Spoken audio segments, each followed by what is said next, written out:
So, I asked him if there was anything else he wanted to share with the picture, and he said no. And then I said, well, is there anything about this picture that reminds you of your life? Because I'm just hoping, okay, now we're going to talk about the divorce.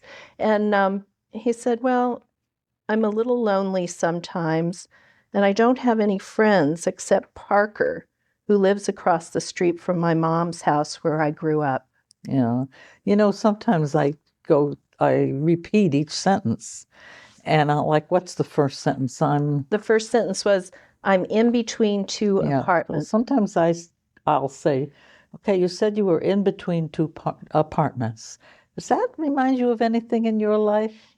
And I'll do each one because it's too much for him at one time to go back. So he might have said, well, I'm in between my mother and my dad, that kind of thing. A lot more information comes out when you do it that way.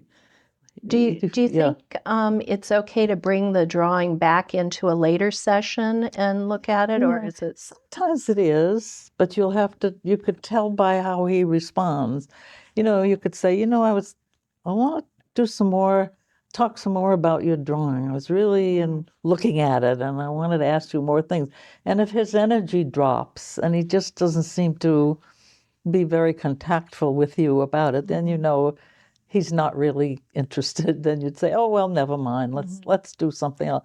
But he might be interested. He might be happy that you're interested in his drawing. And you could say, I was thinking about some of the things you said. And you would repeat each thing, sentence.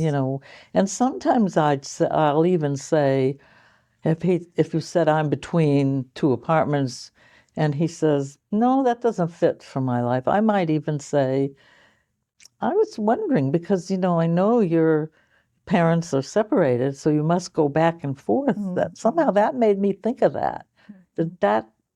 What about you? Does that fit in any way for you?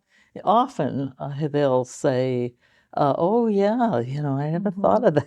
Yeah. So you can kind of muse out loud about what you think he might be thinking. Yeah, and if he says no, then you just let it go and you go on to the next, what's the next sentence? I'm lonely. I was planted here by the owner of the apartment on the left. So he did talk about his loneliness. Yes. Yeah. And then he associated the loneliness with not having any friends, which fits with the problems going on at school.